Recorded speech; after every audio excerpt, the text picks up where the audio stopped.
Why does my heart feel so glad? Why does my soul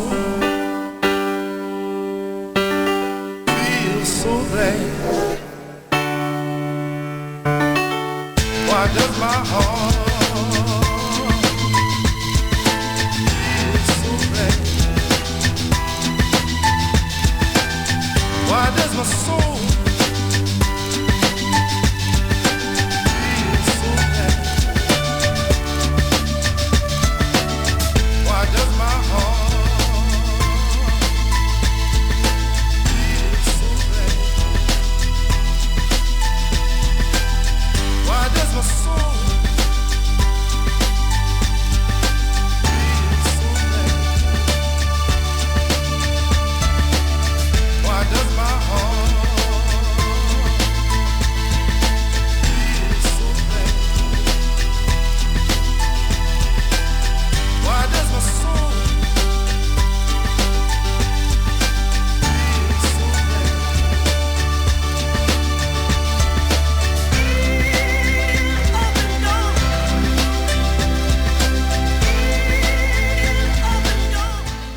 Hey, hey, hey, bienvenidos, obrigado, dzień dobry. Y para los puertorriqueños en la casa, Nueva York. We are here meeting at the table today in Dallas for Confessions of a Special Needs Mom. I'm Gina Waterman, and we are going to take a beat today and have a discussion about summertime. My episode today is called Songs of Joy and Sorrow. School is out for summer. Most of you are either out or you're out this week or soon to be. And some of the day programs also have some breaks. So we're going to be talking and chatting a little bit about that today. I opened up my show today with Moby, who is we heard him at the coffee shop over the weekend. This is why I chose his music. I'm going to have him beginning, middle, and end of the show today. And another New York artist who I know I've known his music before, but for some reason it just kind of got lost in the shuffle. And I heard this song, which I'll end with the Porcelain song today. And I was like, yeah, I miss his music. Let me play some of that today. So it just got me thinking about music, again, reflections. It's been a busy time this last couple of weeks. I had a replay last week because I was out due to some family obligations, and one of them was a celebration of our graduates because my son was graduating from his program this past week, right? So we had a luncheon last Tuesday during the showtime. That's why I wasn't here, but you heard a replay. And we also had our graduation on Wednesday. So there's been a lot of emotions and both joy and sorrow. You can hold both, space for both. If you haven't been with us before, I just want to back up and tell you about the program and what we're doing here. I am a certified grief recovery specialist, and I have over 40 years experience in acute grief and loss. I use the grief recovery method, which is an evidence-based program to help people heal from emotional pain, from losses such as divorce, death, pet loss, career loss, and a host of others. But I'm here with you today as a mom and special needs mom. My son is on the spectrum, and he is an adult. And we are here talking about disability, grief, and faith, and that culmination and what has brought me to this work is a lot of unresolved grief that I wasn't dealing with for decades. And I mean decades. So I had a lot coming to the table when I came for this particular program, the method I'm referring to. And I know you're carrying around a lot of that too. So I decided to bring it to you, and this program is a way to reach more people. I opened up with some Spanish and Portuguese, etc., because we are at Fishbowl Radio Network. We are broadcasting live every Tuesday, 2 p.m. Central, around the world. So I'm grateful for those of you that have come back. I have a lot of listeners in the U.S., obviously, Canada, and the U.K., but I have a spattering of others throughout the other countries, and so I'm grateful. Thank you for joining us.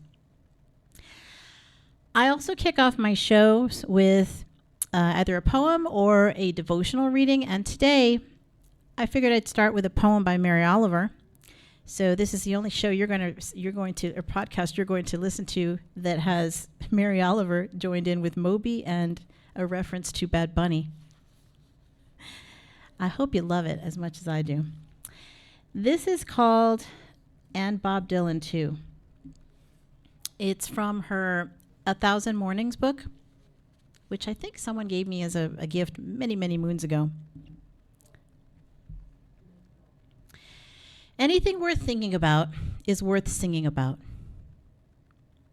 which is why we have songs of praise, songs of love, songs of sorrow, songs to the gods who have so many names, songs the shepherds sing on the lonely mountains while the sheep are honoring the grass by eating it, the dance songs of the bees to tell where the flowers suddenly in the morning light have opened, a chorus of many shouting to heaven, or at it, or pleading, or that greatest of love affairs, a violin and a human body, and a composer, maybe hundreds of years dead. I think of Schubert scribbling on a cafe napkin. Thank you. Thank you.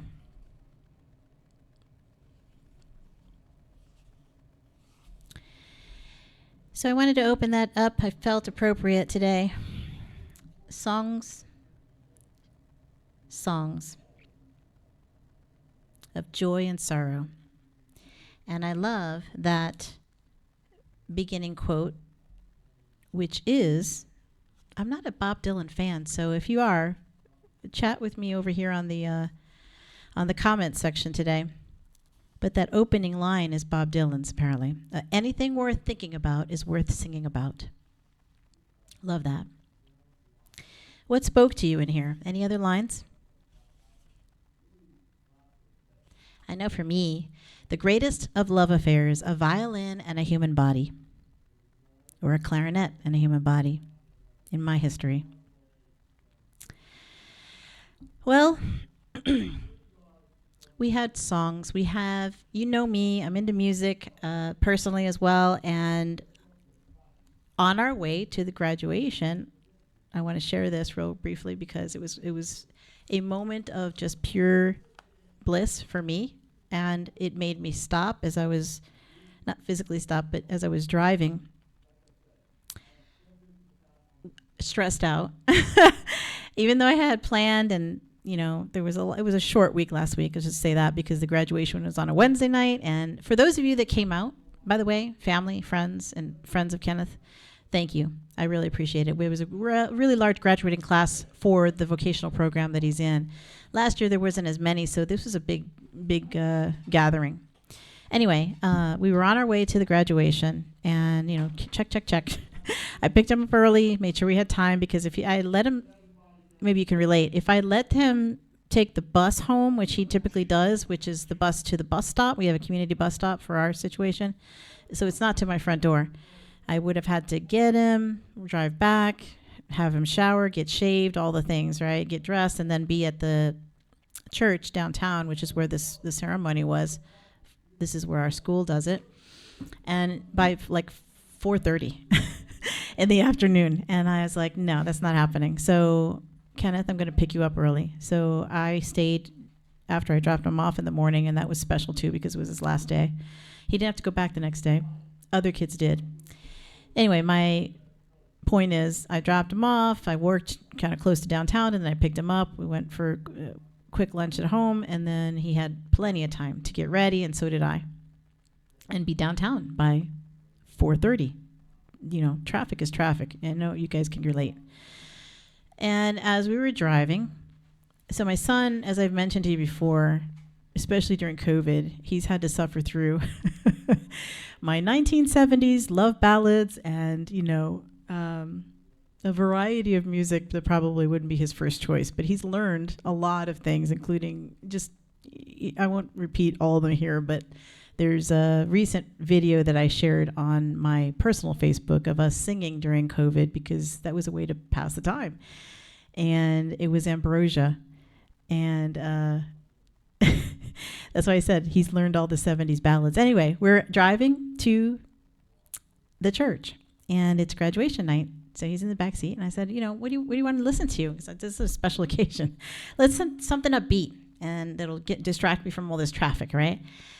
So I started with my playlist, and then I asked him specifically, and usually he'll say jazz, or he'll say country, or whatever, right? It would be very generic, and it won't even be like an artist or a song. This time, guys, he mentioned a specific song, and I nearly about died. I was like, what did you say?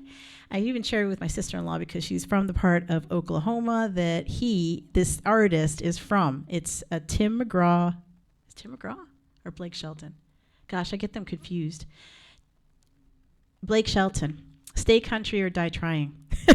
That was the song he requested, guys, because we were driving, and I said, oh my gosh, we've been listening to a lot of both, actually, because there's a song I was going to open up with, which is a Blake Shelton song about, it's called God Gave Me You. I love that song. It's a beautiful, really a love song, but I sing it to Kenneth as well because I just feel that God has given me him.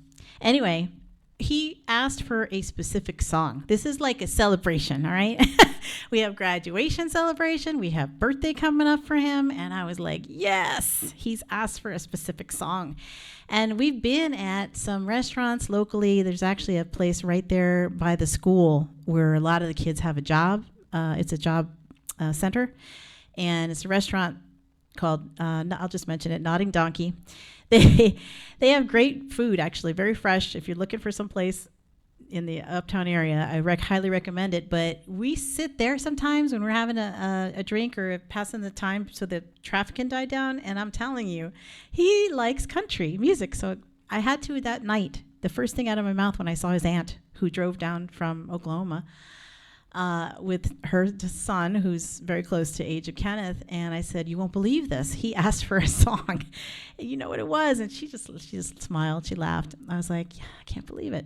Anyway, that's my celebration to share with you today as we open up this episode because it made me so happy, and I just wanted to focus on like that opening up today, talking about school being out and songs of joy and sorrow.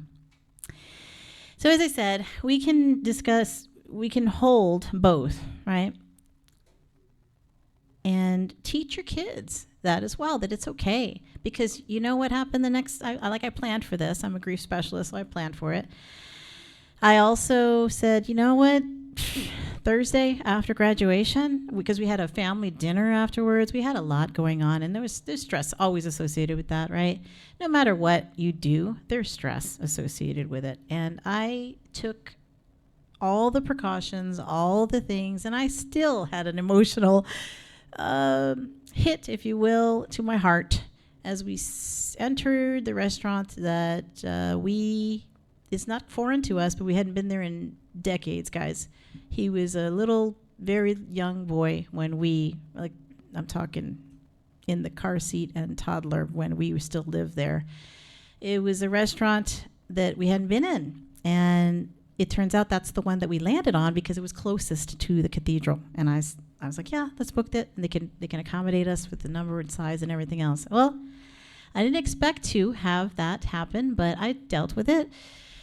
I breathed through it and, of course, enjoyed the company of all the people that were around us at the table that were there to celebrate my son's graduation. And that's what it's about. And I want you to focus on that as well.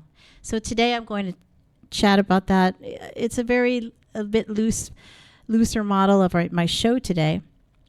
But I did want to just be real with you. If you're experiencing this, which some of you are, and many of you are, it's exciting. They're going off here. They're going off there. They have trips. They have parties. So much was happening. Even over the weekend, we were at another young person's party who he graduated with.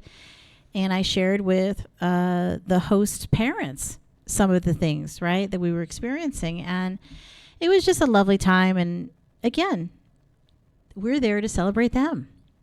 And so much has happened since he was younger that, yeah, I'm going to celebrate him. But I want you to also take a beat, because we feel this stress. I don't know if you do, but I definitely did, even at that party, thinking, I didn't do enough. I didn't do enough.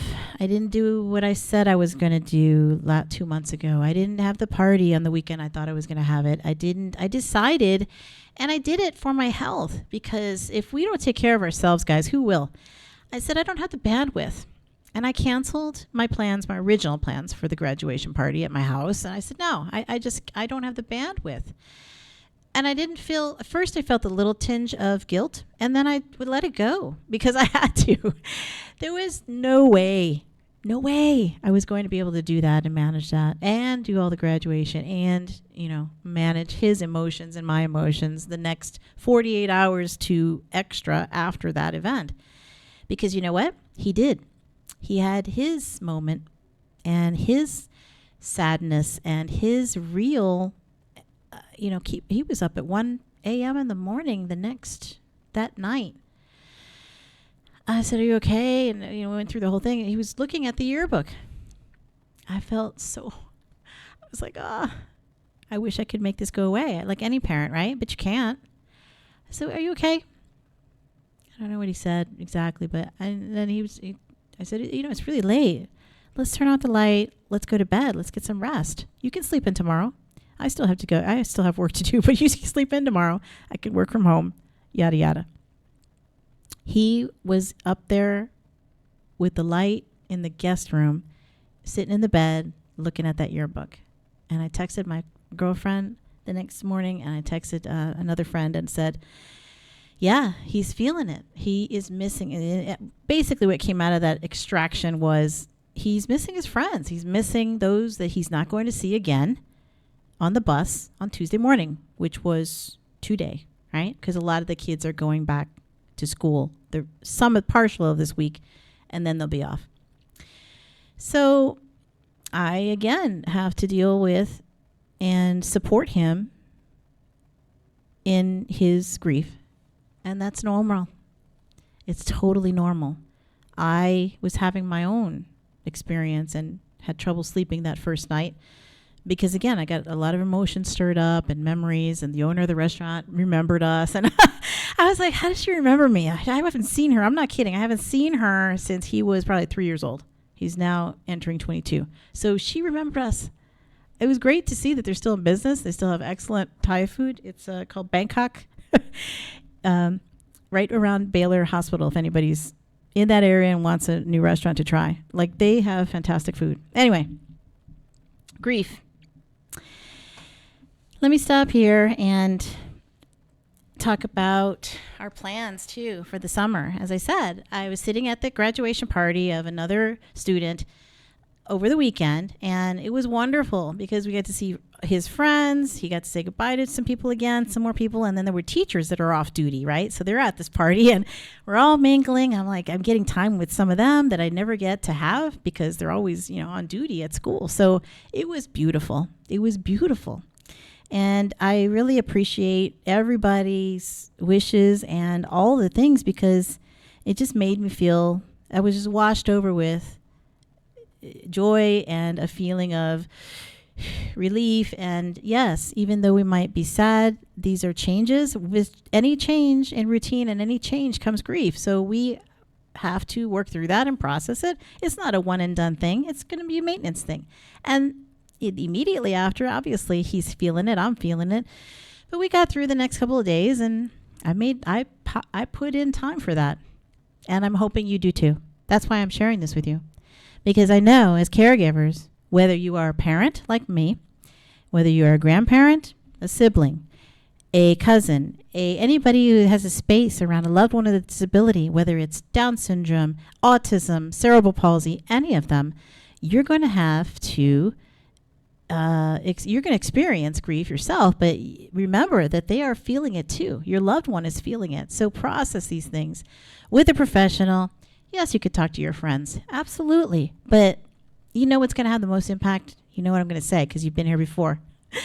Working with a grief recovery specialist, working with the grief recovery method. And if you have a therapist already, ask them about this and find and give this to them. It's available on Amazon and on our site, griefrecoverymethod.com. No matter where you are, you will find somebody who works with this. If you go to griefrecoverymethod.com and go into your area, your region, your country, etc. And if you can't find somebody, call me. Okay. So continuing on with my story at the graduation and just what I've shared with you, which was I felt a little bit of, oh, I didn't do enough. Oh, I don't have a backup. Oh, I don't have that date. It doesn't matter. We're going to celebrate on his birthday no matter what, but the party is going to happen at a different time, right? So I'm in the process of doing that, doing as well as all the other things on my list. Can you identify? I've got my regular work. I've got my things I really want to get done. I got my household maintenance that I've got to get done. And then it's summer. He's off. Camps. They're not every week. They're starting. Oh, what did we pay deposit for? When's the rest of the $300 due? And also, by the way, trying to plan a trip because he told me he wants to go on a trip. We usually go on a regular traditional trip to Galveston, which is what I'm going to bring up some pictures here shortly here now to talk about because, yeah, I want to do all that with him. But I just felt so much stress wash over me. And I was like, okay, Gina, take a beat, take a breath, take a breath with me, guys, because I know you feel it. We don't have to do it all. And we don't have to do it all today. And if you have, I listened to something earlier today, actually, Mel Robbins or something like that, who had talking about a brain specialist who said, we live in such a complex time right now that we all feel exhausted and tired and yada, yada. But as caregivers, we have another layer of that. I'm not complaining. I'm just saying that this is a reality for us. And so sometimes we're at 80%. Sometimes we're at 20%. Sometimes we're at 10%. Sometimes we just need to go to sleep and rest because we're not thinking straight and we didn't sleep well. Our kids didn't sleep well, whatever the case may be. You need to rest, prioritize rest. And I know in a world where you feel like you have to keep going, you don't. If you don't do this, guess what? Your body's going to eventually make you do this and you don't want to be in that situation, right? So that's why I'm bringing it up today. I mentioned on my fan page earlier this morning, if you don't plan, and I'm not talking about having it all figured out because we just said you don't have to have it figured out today. But if you only have 30% to give today, then that's your 100%. You have 30% to give your 30% and be done. And don't feel any guilt or any issue after that. All right? Because we're all dealing with stuff. And why bother with that? That's wasted energy. I'd rather you take care of yourself and your health through all modalities you can find. Grief recovery is the one that I'm telling you about because it's had such an impact on my life and on my son's life and everybody around me. But it's not the only thing I want you to focus on. Obviously, there's art, music, poetry, time with your closest friends. If you have, like Jeff was saying on one of our previous episodes, A Dad Point of View, Jeff Bellani shared with us how his friend of 30-something years, you got to have somebody to talk to. And that friend of his doesn't have a daughter or a son with autism, but he talks with him, right? All the time. Like they have that kind of relationship.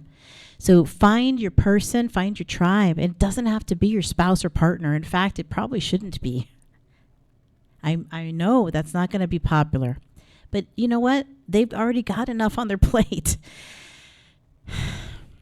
So back to the trips.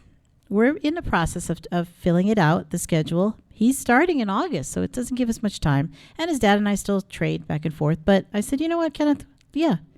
Where do you want to really go? Oh, Galveston was one. But he also said New Jersey. And then he said, where else? Oh, California, because I had just gone to San Diego. I said, well, I don't think we're going to be able to do all of that. But let's see what's the priority. And they said, Thanksgiving in New Jersey and Thanksgiving, something like that. Thanksgiving in New Jersey. And I said, yes, I have you for Thanksgiving. So maybe that's when we'll go back to New York, New Jersey. And he said, I wanted to see Estrella. And I said, yeah, we'll see Estrella and maybe Dave and maybe some others while we're there. That would be wonderful. And it'll be a different time of year for us that we normally go. But our tradition, he and I, has been, since he was little, to go to Galveston because it's a 4-hour drive from here. It's doable. It's relatively inexpensive, and it's got great, fantastic things to do for everybody. History, the historic Strand. It's got the beach, of course. It's not white sand beaches, but who cares? It is a manageable trip. It's fun. The vibe is fantastic. The food is fantastic, and I love it. So where do I go? Where he wants me to go. And so we are going to take another trip to Galveston at some point this summer. Angelo, I've been talking. I haven't checked on the pictures or anything, but I wanted to show that one first picture of him because the joy in his face was amazing. That when he was a toddler, the very first time we took him to that beach or the island, Galveston Island, he has such joy on his face. And, today still, it's that look on his face that is just priceless. And I've shared with you before, I love the beach. I love anytime I'm around water or a body of water, I'm happy. I have yet to still get him into the Atlantic Ocean and to either Long Island, where I grew up going as a kid, but we will get there, or to the Jersey Shore. So there he is. That's a picture of him there. The joy on his face. I love it. And then I have a few more pictures of him as he ages and the ages and stages of trips that we've taken. That one obviously was with his dad. This one probably 3-4 years ago. And we always try and stay. We've stayed all over the island, but it's a nice thing if we can stay. We've gone on a cruise with another family, and we stayed because it was such a unique thing at one of the fancier places, and that was fun. Here he is at Pirates Beach. We go for breakfast there. That is on, if you guys are from Texas, if you're not from Texas, come when it's like not summertime because it's too hot. But enjoy Galveston year round. There is a side of the island, and this picture is right outside of the Galvez, which is one of the historic hotels I was telling you about, built in 1901, 1910. If you could stay there, stay there. It's fantastic. It's just a beautiful historic place, and it's got a beautiful vibe, and it's right on the beach. There he is with his boogie board. The first time we took him, really, to do that too. I was always nervous about, especially going by myself, because a lot of these trips were on my own. That one in particular, I took a friend with me, but that's how we were able to capture, I think, the picture. And I was out in the water with him. But again, it's close enough. I can drive. I can keep my car. I don't have to get in a plane with a lot of gear or rent a lot of gear when I get there. It's worked for us. So find what works for you. That's why I wanted to bring these up today and share them with you. But back to my island story. If you are going to Galveston Island, like I've been from the front to back, it's the far west of the island, further away from all of the tourist attractions, so past 61st Street and so on. Just go all the way. Just keep driving.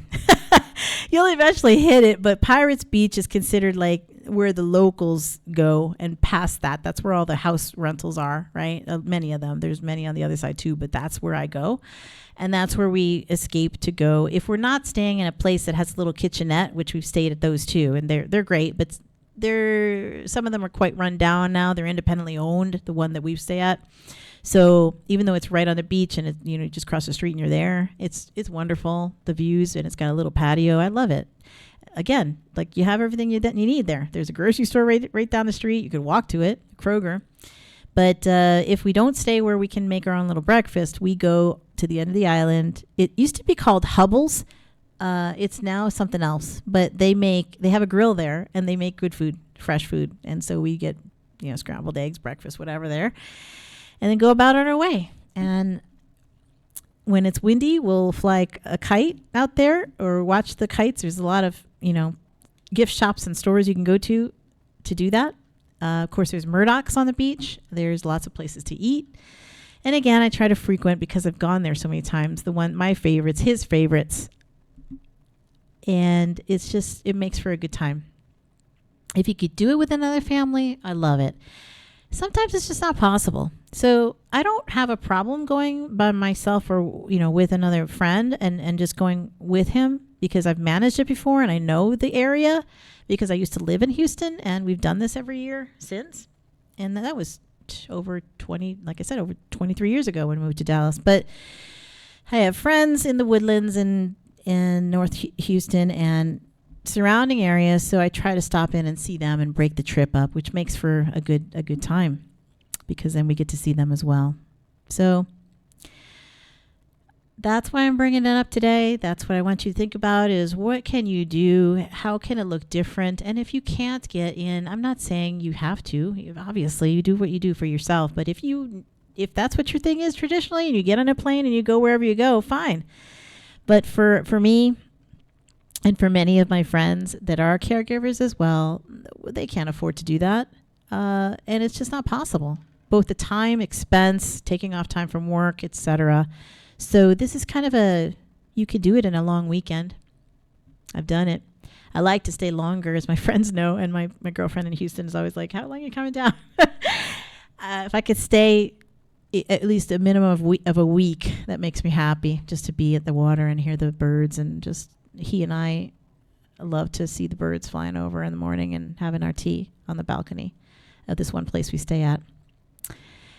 Okay, well, I just took you down memory lane with that. We're going to go again. And so I'll take a break here and play some more Moby. This is called God Moving Over the Face of the Waters, and we'll come back.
Hey, this is Confessions of a Special Needs Mom, and I'm Gina Waterman. Thanks for coming back. We are talking today about songs of joy and sorrow, and what are you doing for the summer? School's out for summer, programs are out for the summer break, and we are discussing grief and joy, holding both during this time of graduations, birthdays, travel, changes, and both saying goodbye to some of the old things if you're graduating out of middle school, high school, college, vocational programs, etc., and moving on to the next stage and chapter, whatever that is for your loved one with a disability. I myself have, as I mentioned, a son who is on the spectrum, and he is an adult. So he's going to be going into an adult program here very close to the other school. So we're excited for that, and so is he. But as I mentioned, what are you going to do as caregivers? And once more, forgive me, but I'm not forgetting the other caregivers who are listening, who are maybe caring for a sibling, or they may be coming from a different perspective. we are parents primarily listening to my program, and so I tend to speak to that. But many of us I know have shared with me, caring. I mentioned, let's back up. I mentioned, I think 2 days ago or a day ago, I was going to talk today about caring for kids while caring for our aging parents. And that is something in the community that several of my friends are dealing with right now, whether their parents are they're either moving them out of their own home into a living facility now, or a memory care center, something of that situation. Their parents may have the onset of dementia and so on. So that's very much a challenge. And I was going to speak to that, but I'm going to table that for another episode, because I don't personally have experience with that, since I lost my parents both very young. And I don't mean while I was young, I was young, but they were young, 57 and 69, mom and dad respectively. So I would like to have somebody on the show speak to that a bit. And so if you know anyone, or if you are that person, contact me later and email me at movingpastgrief@gmail.com. I'd love to speak with you and get your perspective and see how we can approach that topic with respect, obviously. I want to continue on our topic about what we're doing to cope, how we are as caregivers taking care of ourselves in terms of approaching the healing. It's time, guys. If you don't want to be in the same situation you are right now, I've talked about going on vacations and trying to fit in the things and the long list of things we constantly have, right? Taking a break, taking a beat. But it really is important not just to say you're going to do it, but actually build in some time to do these things, because if you don't, who else is going to? It's hard. I know it can seem overwhelming. I've been there, done that. But if you're burning the candle at both ends, it's going to catch up with you eventually. It doesn't matter who you are, what you do for a living, how much money you have in the bank, what you think you've got covered, how much help you have or don't have. If you feel completely alone in this whole thing of caregiving, this whole process, and this whole new chapter or old chapter of life, you're not alone. You're not alone. We need community. We need to lean on others, and we need to lean on professionals that will help guide you and give you some tools to cope, because we can't do this alone. We've tried. I've tried. I've shared with you in my previous episodes. And if you want to hear some more about my story and how I completely just tanked in the darkest spot I never want to be in again, go back to my episodes 1 through 3. The first 3 episodes will tell you why, what I was carrying around with me. So I don't want that for you, because if it's exhaustion that's got the best of you this week, pause, breathe, be present, pray. But prayer, guys, I'm a faith-based person myself, and this is we're talking about disability, grief, and faith, and meeting at the intersection here on my show, Confessions of a Special Needs Mom. But you can't pray this away. You can't fix this with just scripture. I'm not making a joke of this. This is real. You have to lean on others for support, whether you like it or not. Whether you are introvert or extrovert, whether you're Enneagram 9 or 4 or 3, whether you have an attachment style that doesn't, there's so many layers that I'm mentioning to you right now, which I hope you'll delve into. I have a mom, actually, who is fantastic, and she is an Enneagram coach. I hope to have her on this show in the future. She's a mom of an adult with Down syndrome, a beautiful daughter with Down syndrome. She is an Enneagram coach. There's so many layers of things that we carry around and that are part of us and our DNA and how we operate in the world that affect how we parent, how we care for our loved one with a disability, and how we just move through that world, and how we make decisions, and how we organize or don't organize. And so I want to help you on the grief side, because I'm a grief specialist, and that's what I am passionate about, as well as that's what I help my clients with. So that's why we're talking about the grief today. Taking time. How will you move into the summer? How will you change some of the things you've done, always done? I mentioned traditions. They're important. If your kid really loves, as mine does, the beach, and I guess he loves it because I love it. I don't know. I just passed that down to him. And we're getting out to see my cousin again in California this year. I'm making a priority to do that because I was just there on a retreat with Hope on the Hard Road. It was fantastic in San Diego. I'd never been that far south. And so I met some wonderful people and love the organization and what they're doing. But I was immediately said, I need to bring Kenneth back. I need to bring him here. I need to get, with my family, my extended family who lives a couple hours north, and just be. It's going to be filling for the soul and help us process more. And I'll also help them. They're grieving. We're all grieving the loss of one of my cousins who died unexpectedly earlier this month. So processing the pain. What do I mean by pain? I've just mentioned several things that I'm dealing with, several things you might be dealing with, that you are either going around with a mask and saying, I'm okay, I'm fine, when everybody knows you're not fine. Or you are using STIRBs, our short-term energy relieving behaviors. Look at my episode on STIRBs. The things that we do and the things that we were taught, unfortunately taught a lot of poor things to go to help us.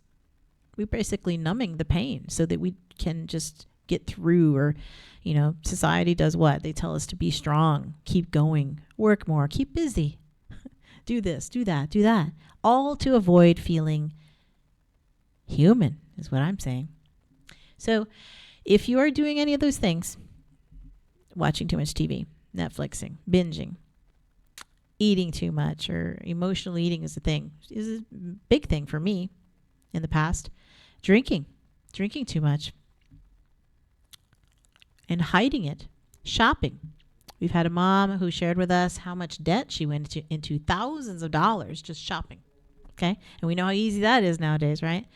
With PayPal and so on and so forth, and the online and Amazon. Sorry, but it's easy now, right? To get anything to your door.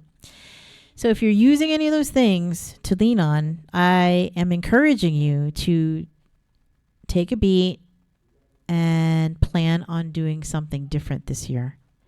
And I know that may not be popular, and you may say, well, I don't have the time for that. What are you talking about, Gina? I have no time for that. I have to do this. And I got to take care of this. Well, fine. Go ahead, Angela. Go ahead. And I'll see you in the fall when you have your mini meltdown. That's it. I'm not picking on anyone. I'm just saying from experience, at some point, your body is going to that's it. You're going to be brought down. You're going to get sick. You're going to have a meltdown. You're going to explode all over everybody else. Usually that's who? Your partner, your spouse, whoever's in the house, your kids. They're going to hear it, see it, feel it. And trust me, I am not perfect. I am not saying I've got this all down. It's taken many years of intense inner work and therapy and counseling and grief recovery specialists working with me. And I still work on this, guys. I know what I should be doing. I know how to, I know what the trigger points are for me. I know what I need to work on, and I know, oh yeah, that's come back. That's reared its ugly head. I need to process that. So I get on the phone with my person and I deal with it, but I can do it quickly because I know the method, I know the process, and can get through it a little bit faster. You, on the other hand, if you're new to this, I hope you take the chance and opportunity to do it because it's going to transform your life, and it's going to be very impactful. There's nothing else like it out there, and it is the gold standard. It is evidence-based. So I wouldn't be recommending it or working with it otherwise. How will you move into the summer? How will you move into the fall? I mentioned on my fan page this morning, and just when I thought about talking about this topic and sharing with you this summer and just taking a beat, that if you don't plan, what happens? And some of you feel a little more comfortable with this than others. I'm a planner. I have to plan. And I've been with people in my space who I thought were safe and had my back. I'm talking, deeper relationships where they made fun of me for being the planner. And I thought, okay. Needless to say, I've stepped away from that relationship since. But I'm saying to you, whether you're a planner or not, or you're like, whatever it is, if you don't plan, what tends to happen, especially with not the school routine and the strict routine or the work routine you've got, or the working out at the fitness club routine, like, oh yeah, I drop them off or her off at this time and I go to work out and then I get to the office by this time and then I have this and I have my lunch and I have it all figured out. What do you do in the summer as a caregiver? Are you handing that over to somebody else? If you are, good for you. I'm glad you have that. But most of us don't. So we have to jerry rig it together and like, okay, he's going to do this. I'm going to do this. She's going to do this. And if a sibling's going to take over and we're going to, transportation to this, and this is going to happen this way, right? You have to kind of figure those things out. And until the next, if you're lucky, because some of my listeners have severe kids that they can't do that.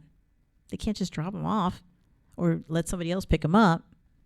They have to be there 24/7 to keep the child or young adult safe and to keep them on their routine and all of that.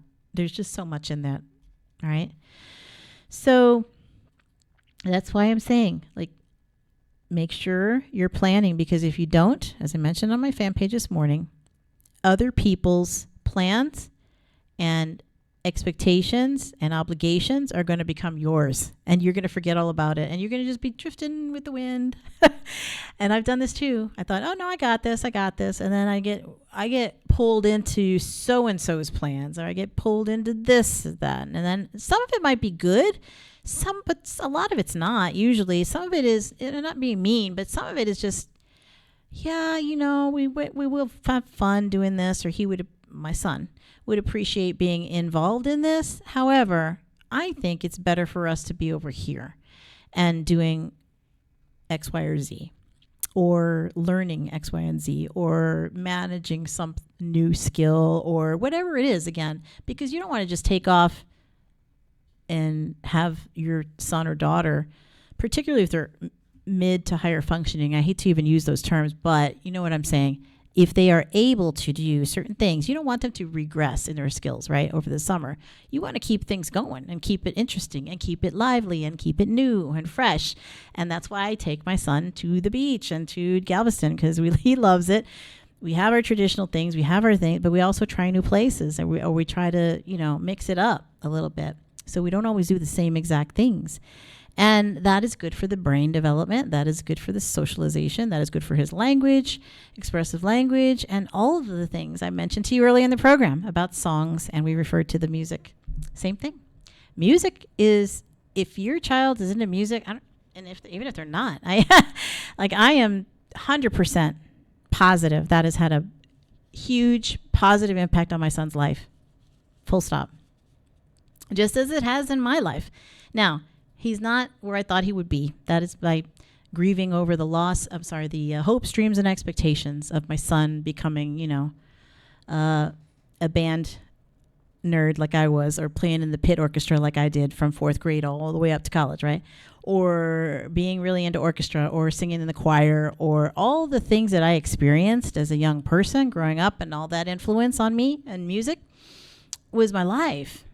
Until photography was, and then other things were, but that was my life. So I hoped for him to have that. Well, he's getting a taste of it. He is. He may not be doing those exact same things, but he's still, like I said to you earlier in this show, he is now identifying a specific song that he wants to hear. I love it. If that's what it is, that's what it is. Celebrate those things, guys. Celebrate those moments. Okay, we're coming up to the top of the hour, so I'm going to wrap it up here. I want to just remind you that I've really enjoyed having this chat with you today, but if any of these things resonated with you, or if you have questions or comments, fill out the comments below and also email me separately if you want to. And please go to my YouTube channel and subscribe, like, and share. I have my content out there now. It's Confessions of a Special Needs Mom. You will find me there. And I would love it if you, again, just go in there and like it and subscribe, because that helps me with more exposure and getting people to my channel. I am available to speak at your next gathering or your presentation. I am available to MC as well. So if you want to do any of those things, get in touch with me at movingpastgrief@gmail.com. And then next week, we have a special guest, a close friend of mine as well, is coming on my show, Deborah Spencer, who is the founder of Dominique Cares here locally in DFW. And she has an adult daughter with severe and profound autism, and she will be speaking to us about a little bit about her story and obviously her organization, what they do. But she also has a unique lens as a veteran mom to both sides of living in California and Texas, and what it's like as far as the disability journey and road and services and so on. So that's why I'm hoping that we're going to have a conversation, enough time to have a conversation about that, Medicaid waiver lists and so on, because we need more talk about that in our community by someone who's actually walked the road and whom I trust. I 100% trust her. So I am so looking forward to having her on our show. Join us next Tuesday, fbrn.us, and anywhere you get your podcasts. But you want to watch us live, 2 p.m. Central next Tuesday, which is June 2nd. And then lastly, just before we go, I want to remind you that on our fan page on Fishbowl Radio Network, if you scroll down to the bottom, you'll see my bio at the top, but there is a button there for donating. So if you want to help me with paying for a coffee or studio time here so I can get more guests on my show, I would love it. Thank you so much for joining us at the table of Confessions of a Special Needs Mom, and I'll see you next week.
This is good.